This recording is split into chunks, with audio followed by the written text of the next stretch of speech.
নমস্কার, জয় শ্রীরাম, হর হর মহাদেব। আগামী 72 ঘন্টায় দিল্লি থেকে বাংলার জন্য পর পর 5টা দুর্দান্ত খবর আসতে চলেছে। আপনাদের বলেছিলাম না যে এই রাজ্য থেকে যে পাপ চলছে না, ওই দুটো পাপীকে শুধু লাথ মেরে রাজনৈতিকভাবে তাড়ান, গণতান্ত্রিকভাবে তাড়ান, এই রাজ্য থেকে ডাইনি তন্ত্রের অবসান ঘটান। আর তাহলেই এই রাজ্যে যখন ডাবল ইঞ্জিন সরকার হবে তার সুফল ফলতে শুরু করবে। দেখুন, নতুন সরকার তৈরি হয়েছে, একটি মাসও হয়নি, মন্ত্রিসভার শপথ পূর্ণ হয়েছে, আর তার মাঝখানেই বাংলার জন্য একের পর এক সুখবর আসতে শুরু করে দিয়েছে। এতদিন আমরা দেখতাম যে নিজের নোংরা ঝোঁকরুটে রাজনীতি করার জন্য এই রাজ্যের মুখ্যমন্ত্রী তিনি তো যেতেনই না দিল্লি, কেন্দ্রীয় সরকারের সঙ্গে কোনো আলোচনা করতেন না। এমনকি যখন নীতি আয়োগের বৈঠক হতো, সেই নীতি আয়োগের বৈঠকে নিজের কোনো প্রতিনিধি অবধি পাঠাতেন না। একদিকে চুরি দুর্নীতির সীমাহীন সাম্রাজ্য চলতো, আর অন্যদিকে সেই চুরির হিসেব সেগুলো যখন চাওয়া হতো, সেখানে নিজের দলের কর্মীরা ধরা পড়ে যাবে, চোর চিটিংবাজ ফেরেববাজগুলো জেল যাবে, সেইটার জন্য বাংলাকে অন্ধকারে ডুবিয়ে বাংলার জন্য কোনো ফান্ড আনার কোনো চেষ্টা হতো না। ফলে একটার পর একটা কেন্দ্রীয় ফান্ড কিন্তু বন্ধ হয়ে গেছে। আর এখন কি হয়েছে, যে পরিস্থিতি তৈরি হয়েছে, গতকাল আমরা দেখলাম কেন্দ্র থেকে কেন্দ্রীয় জাহাজ মন্ত্রী সর্বানন্দ সোনোয়ালজি তিনি নিজে ছুটে এলেন পশ্চিমবঙ্গে, এবং পশ্চিমবঙ্গ সাগরমালা 2 যে প্রজেক্ট রয়েছে তার সঙ্গে যুক্ত হয়ে গেল। পশ্চিমবঙ্গ আগামী দিনে চেঞ্জ হয়ে যেতে চলেছে, এবং এটা এখনও অবধি শুধুমাত্র তো জলপথের একটা ব্যাপার সামনে এলো। এর মাঝখানেই শোনা যাচ্ছে কেন্দ্রীয় রেলমন্ত্রী অশ্বিনী বৈষ্ণবজি তিনি আসছেন পশ্চিমবঙ্গে বৈঠক করতে, এবং গত 15 বছর ধরে পশ্চিমবঙ্গের যে রেল প্রকল্পগুলো মমতা ব্যানার্জি জমি দেয়নি বলে, এই প্রশাসন জমি দেয়নি বলে আটকে ছিল, সেইগুলোর সমাধা হবে, রেল ওভারব্রিজ হবে, অর্থাৎ রেল ইনফ্রাস্ট্রাকচার সেটাও কিন্তু ব্যাপকভাবে পরিবর্তিত হতে চলেছে। এবং এরপর কিন্তু নীতিন গডকরি যে ডিপার্টমেন্টটা পড়ে আছে, অর্থাৎ সড়ক পরিবহন, সেটাও কিন্তু পড়ে রয়েছে। অর্থাৎ ওভারঅল ইনফ্রাস্ট্রাকচার ডেভেলপমেন্ট বাংলায় ঝড়ের গতিতে আগামী 2-3-5 বছরে হতে চলেছে, গোটা দেশের সঙ্গে তাল মিলিয়ে চলবে। আর যখন এই ইনফ্রাস্ট্রাকচার চেঞ্জ হয়ে যাবে, এরপর 2-3 বছর বাদে বাংলায় শিল্প বিনিয়োগের কোন জায়গাটা তৈরি হবে বুঝতে পারছেন। অর্থাৎ ডাবল ইঞ্জিনের এফেক্ট কিন্তু পরিষ্কারভাবে দেখা যাচ্ছে একটা সরকার পরিবর্তিত হয়ে যাওয়ার পরে।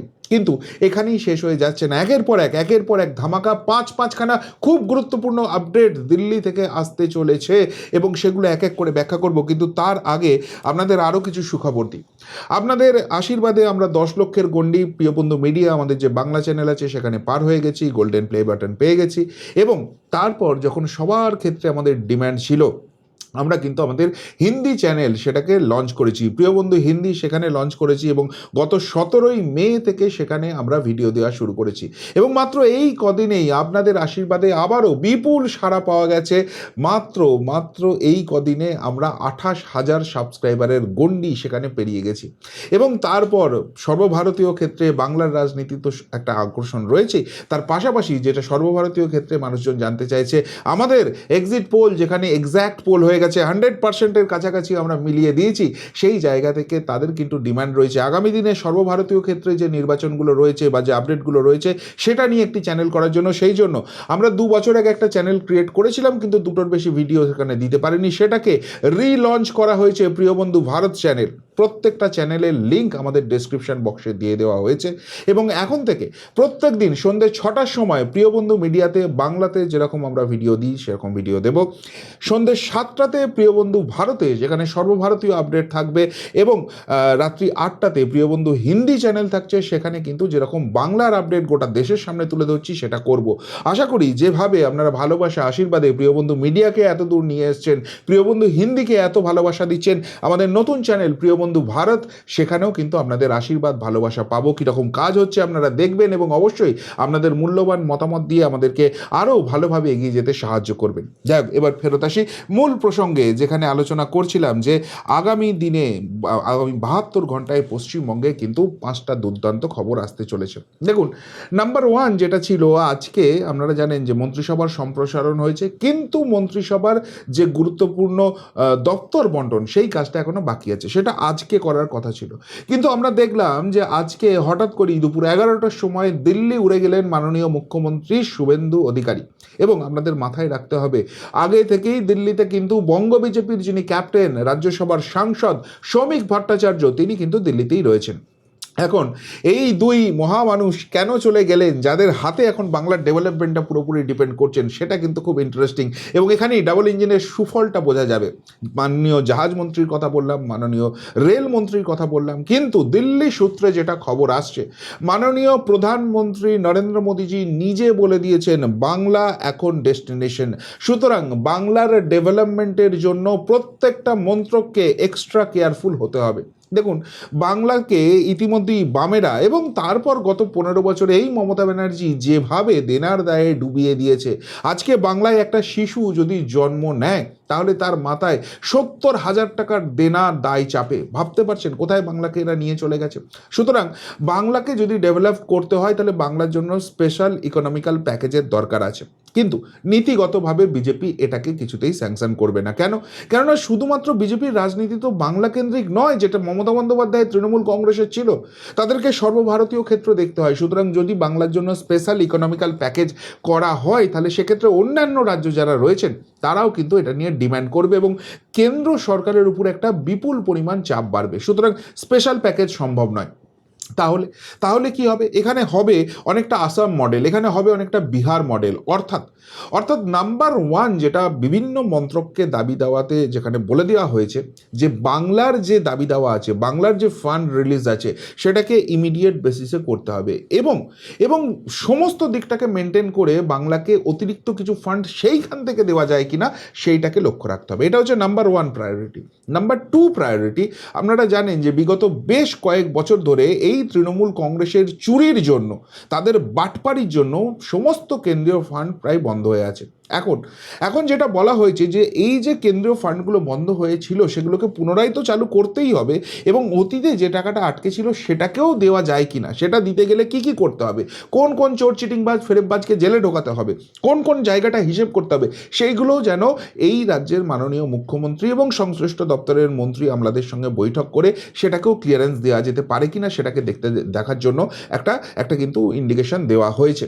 ফলে সেই কারণেই কিন্তু মাননীয় শ্রমিক ভট্টাচার্য এবং মাননীয় মুখ্যমন্ত্রী শুভেন্দু অধিকারী দিল্লি গেছেন। বিভিন্ন দপ্তরে তাদের বৈঠক হবে এবং সেখানে গিয়ে কিভাবে ফান্ড রিলিজ হবে, কিভাবে বাংলার ডেভেলপমেন্ট আগামী দিনে চলবে, তার সমস্ত কিছু রূপরেখা হবে এবং এই কেন্দ্রীয় ফান্ড আসার ব্যবস্থাগুলো, কেন্দ্রীয় প্রকল্পগুলো পুনরায় চালু করার জায়গাগুলো সেগুলো কিন্তু হবে।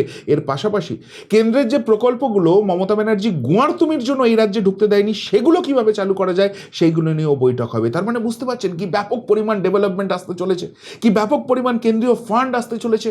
পশ্চিমবঙ্গকে সোনার পশ্চিমবঙ্গ করার যে অঙ্গীকার মাননীয় প্রধানমন্ত্রী করে গেছেন সেটা যে কথার কথা ছিল না, এই জায়গা থেকেই বোঝা যাচ্ছে। এবং সেই কারণেই মন্ত্রিসভার বৈঠক, দপ্তর বন্টনের থেকেও গুরুত্বপূর্ণ কাজ এই কেন্দ্রীয় ফান্ড আনা। সেই কারণেই কিন্তু মাননীয় মুখ্যমন্ত্রী এই কাজ ছেড়ে আজকে দিল্লি উড়ে গেছেন।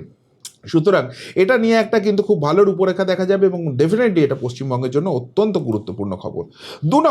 দু নম্বর নরেন্দ্র মোদীর মাননীয় প্রধানমন্ত্রীর জোড়া ধামাকা পশ্চিমবঙ্গের জন্য হতে চলেছে। কীরকম জোড়া ধামাকা হতে চলেছে এটা নিয়েও মাননীয় মুখ্যমন্ত্রী বৈঠক করবেন এবং সেটারও রূপরেখা তৈরি হবে। আপনারা জানেন যে পশ্চিমবঙ্গ আজকে ভারতবর্ষের অঙ্গরাজ্য হিসেবে আছে, আমরা ভারতভাষী হিসেবে থাকতে পারছি। তার কারণ হচ্ছে মাননীয় ডক্টর শ্যামাপ্রসাদ মুখোপাধ্যায়, তিনি একটা ঐতিহাসিক কাজ করেছিলেন। তিনি যদি এই কাজটা না করতেন আজকে আমরা প্রথমে পূর্ব পাকিস্তানের অংশ হতাম এবং পরবর্তীকালে বাংলাদেশের অংশ হতাম এবং আমরা ভারতবাসী হিসেবে থাকতে পারতাম না, এই ডেভেলপমেন্টের অংশ হতে পারতাম না। অনেকেই হয়তো ধর্ম পরিবর্তন করে নিতে হতো, অনেকেই হয়তো পৃথিবীর আলো দেখতাম না, কিন্তু সেই সমস্ত কিছু হয়নি। তার কারণ ডক্টর শ্যামাপ্রসাদ মুখোপাধ্যায়ের মতো একটা মানুষ ছিলেন বলে। এবং 20শে জুন সেই ঐতিহাসিক বিল পাশ করানো হয়। ফলে পশ্চিমবঙ্গের যদি কোনো জন্মদিন থাকে সেটা 20শে জুন। সেই 20শে জুনকে এতদিন গায়ের জোরে গা জোয়ারি করে মমতা ব্যানার্জি আটকে রেখেছিলেন। এবার কিন্তু আর সেই জায়গাটা নেই। 20শে জুনই পশ্চিমবঙ্গের প্রতিষ্ঠা দিবস হিসেবে পালন করা হবে এবং সেইটাকে সফল করতে স্বয়ং প্রধানমন্ত্রী 20শে জুন পশ্চিমবঙ্গে আসছেন এবং খুব সম্ভবত তারকেশ্বরে তিনি একটি জনসভা করবেন এবং এটা খুব ইঙ্গিতপূর্ণ হতে চলেছে। তার কারণ হচ্ছে আপনারা জানেন নির্বাচনের আগে নরেন্দ্র মোদীজি এসেছিলেন এবং সেখানে তারকেশ্বরের খুব কাছেই ওই হুগলি জেলাতেই সিঙ্গুরে তিনি কিন্তু ইন্ডাস্ট্রিয়াল হাবের কথা বলে গিয়েছিলেন। সেদিন অনেকেই প্রশ্ন তুলেছিলেন যে ইন্ডাস্ট্রিয়াল হাবের কথা বলছে, টাটাকে ফেরানোর কথা কেন বলছে না? আরে টাটাকে ফেরানোর থেকে অনেক বড় কথা তিনি ভুলে গিয়েছিলেন। আপনারা খেতে চাইছেন রসগোল্লা, তিনি বলছেন আমি তোমাদের জন্য পুরো মিষ্টির দোকান করে দেবো। সেই মিষ্টির দোকান কি সত্যিই হবে? সত্যিই কি সেই ইন্ডাস্ট্রিয়াল হাবটা তৈরি হবে? সেই ঘোষণা কি তারকেশ্বর থেকে হবে? হাই চান্স রয়েছে। কেননা ইতিমধ্যেই খুব বড় বড় শিল্পপতিরা পশ্চিমবঙ্গে বিনিয়োগ করবেন বলে কথাবার্তা শুরু করে দিয়েছেন। আদানি আসছেন, আমুল গোষ্ঠী এসে গেছে, রশ্মি গোষ্ঠী এসে গেছে। সুতরাং একের পর এক ডেভেলপমেন্টের জায়গা খুঁড়ছে, টাটাকে ফেরত আনার চেষ্টা চলছে। সুতরাং সেটা যখন 20 জুন হবে সেখানে স্বয়ং প্রধানমন্ত্রী উপস্থিত থাকতে পারেন এবং সেখান থেকে পশ্চিমবঙ্গ নিয়ে ইন্ডাস্ট্রিয়াল হাব নিয়ে বড় ঘোষণা হতে পারে, ডেস্টিনেশন ওয়েস্ট বেঙ্গল সেটা তৈরি হতে পারে। এবং ওই দিনেই কিন্তু প্রধানমন্ত্রীর ধামাকা শেষ হচ্ছে না, ডাবল ধামাকার কথা বলছি। 21 জুন আপনারা জানেন যে বিশ্ব যোগা দিবস, এটা মাননীয় প্রধানমন্ত্রী আসার পর শুরু করেছেন। ভারতীয় যোগা যেটা মানুষকে সুস্থ রাখার জন্য একটা বিশাল বড় এফেক্ট রাখছে সারা বিশ্ব জুড়ে, সেটাকে কিন্তু প্রমোট করেছেন মাননীয় প্রধানমন্ত্রী এবং সারা বিশ্ব অ্যাকসেপ্ট করেছে। এবারের যে বিশ্ব যোগা দিবস 21 জুন হচ্ছে, সেটা পশ্চিমবঙ্গে থাকছেন মাননীয় প্রধানমন্ত্রী এবং তিনি শুধু একা থাকছেন না, সমস্ত কেন্দ্রীয় মন্ত্রীকে বলা হয়েছে, যাদের যাদের সম্ভব হচ্ছে এক রাশ কেন্দ্রীয় মন্ত্রী সেদিনকে কিন্তু পশ্চিমবঙ্গে কলকাতায় থাকবেন। অর্থাৎ সারা বিশ্বের কাছে এটা মেসেজ দেওয়া হবে যে now the destination is West Bengal, এখন ডেস্টিনেশন কলকাতা। এটা করতেই হবে, কেননা পশ্চিমবঙ্গকে যদি ডেভেলপ করা যায়, কলকাতাকে যদি ডেভেলপ করা যায়, এটা কিন্তু পুরো উত্তর পূর্ব ভারতের গেটওয়ে হতে চলেছে। পুরো যে পূর্ব ভারত রয়েছে সেখানকার সেন্ট্রাল ক্যাপিটাল হতে পারে এবং সেই জায়গাটা কলকাতার যে হারানো ঐতিহ্য আছে, পশ্চিমবঙ্গের যে হারানো ঐতিহ্য আছে, সেটাকে ফিরিয়ে আনতে হবে। সেই বার্তাটা কি যোগা দিবস থেকে দেওয়া হবে? অর্থাৎ যেভাবে ভাইব্রেন্ট গুজরাট করে গুজরাটকে ফোকাসে নিয়ে চলে আসা হয়েছে, এখন নেক্সট টার্গেট কলকাতাকে করে ফেলা হবে। এবং কলকাতা এবং পশ্চিমবঙ্গ যদি হয়, আগামী দিনে চাকরি, শিল্প, ইনফ্রাস্ট্রাকচার সমস্ত কিছু কোন পর্যায়ে যাবে বুঝতে পারছেন? মাননীয় প্রধানমন্ত্রী কিন্তু এই দুটো ধামাকা দিতে চলেছেন এবং সেটার জন্যই কিন্তু মূলত মাননীয় মুখ্যমন্ত্রী শুভেন্দু অধিকারী দিল্লি গেছেন, এমন একটা জল্পনা শোনা যাচ্ছে। কি আপডেট আসছে আমাদের চোখ থাকবে। এরপরে 3 নম্বর যেটা আরেকটা খুব গুরুত্বপূর্ণ, সেটা হচ্ছে মন্ত্রিসভার দপ্তর বন্টন। মাননীয় অমিত শাহজি এই ব্যাপারে সরাসরি হস্তক্ষেপ করতে পারেন এমনটা শোনা যাচ্ছে। তিনি একটি কাজে আপাতত ত্রিপুরা আছেন, কিন্তু সেখানে লাগাতার তিনি যোগাযোগে রয়েছেন সুনীল বনসলজির সঙ্গে এবং সেখানে নিতিন নবীনজির সঙ্গে বৈঠক হচ্ছে। শুভেন্দু অধিকারী, শ্রমিক ভট্টাচার্য রয়েছেন, সেই জায়গা থেকে এটা হবে। কেন মন্ত্রক বন্টন এত গুরুত্বপূর্ণ? কেননা দেখুন, এবারে যারা বিজেপির এমএলএ হয়েছেন বা মন্ত্রিসভায় ঠাঁই পেয়েছেন, তাদের অনেকেই কিন্তু প্রথমবারের এমএলএ।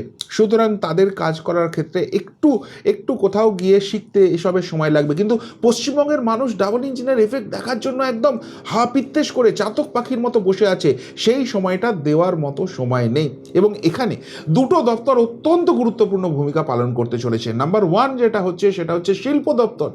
এই পশ্চিমবঙ্গে যে শিল্প আসতে পারে এটাই মানুষ ভুলে গিয়েছিল, ফলে শিল্পমন্ত্রী যিনি হবেন সেই জায়গাটা অত্যন্ত গুরুত্বপূর্ণ। 2 নম্বর হচ্ছে পূর্ত দপ্তর, অর্থাৎ ওভারঅল যে ইনফ্রাস্ট্রাকচার ডেভেলপমেন্টের কথা বলছি, সেই জায়গাটা কার হাতে থাকবে, এটা নিয়েও গুরুত্বপূর্ণ আলোচনা থাকছে।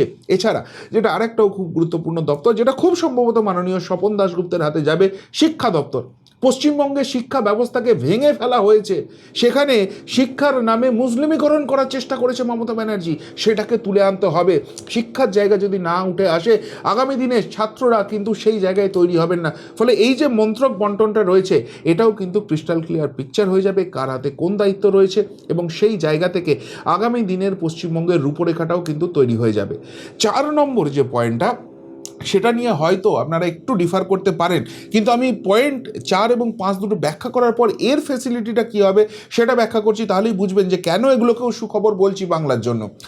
লোকসভাতে বাড়ছে লোকবল। আপনারা জানেন যে তৃণমূল কংগ্রেসের মধ্যে একটা মুষল পর্ব চলছে, একটা ভাঙন পর্ব চলছে, এবং লোকসভাতে যে 28 জন এমপি রয়েছেন, 29 নয় 28 জন রয়েছে, কেননা ইদ্রিস আলীর মৃত্যু হয়েছে এবং ইদ্রিস আলীর যে আসনটি রয়েছে সেই আসনটি নিয়ে কিন্তু মহামান্য হাইকোর্টে মামলাও চলছে।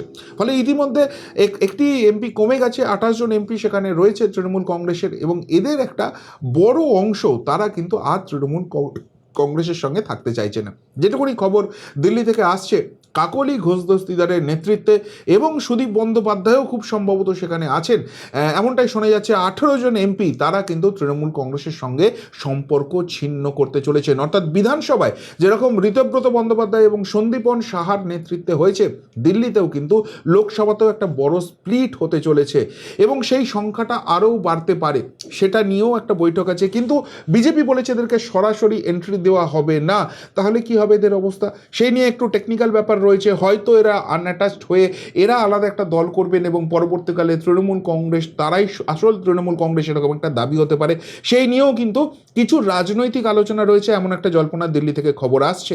এবং 5 নম্বর যে পয়েন্টটা, এই পয়েন্টটা বলার পর ওই আগের পয়েন্টটা এবং এই পয়েন্টটা দুটোতেই কী করে ফেসিলিটিটা আসবে সেটা আপনাদের বোঝাচ্ছি।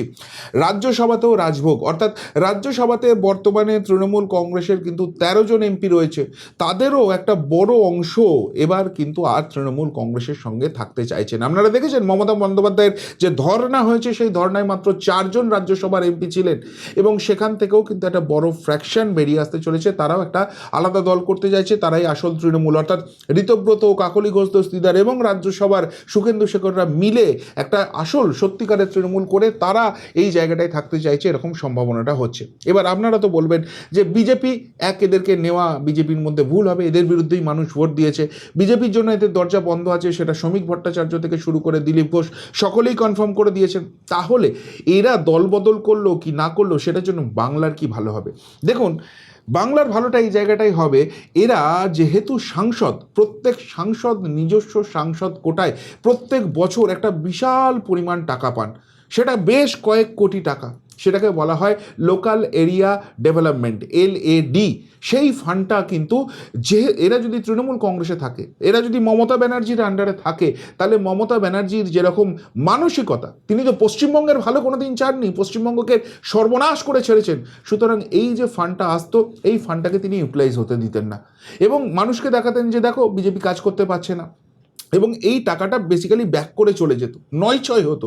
কিন্তু এরা যদি তৃণমূল কংগ্রেসে মমতা ব্যানার্জির ছত্রছায়া থেকে বেরিয়ে আসে এবং একটা আলাদা তৃণমূল করে থাকে, তাহলে এখনও লোকসভার মেয়াদ 3 বছর আছে, রাজ্যসভায় যারা রয়েছেন তাদের কারোর 2 বছর, কারোর 3 বছর, কারোর 5 বছরের মেয়াদ রয়েছে। তাহলে এই যে জায়গাটা রয়েছে, এই বিপুল পরিমাণ টাকাটা পশ্চিমবঙ্গের ডেভেলপমেন্টের জন্য যেটা কেন্দ্র সরকার প্রত্যেকটা এমপি থ্রু দিয়ে পাঠায়, সেটা কিন্তু পশ্চিমবঙ্গ পেত না। কিন্তু এরা যদি বেরিয়ে আসে, সেই টাকাটা পাবে এবং সেই টাকাটাকে কিন্তু প্রপারলি ইউটিলাইজ করা যাবে।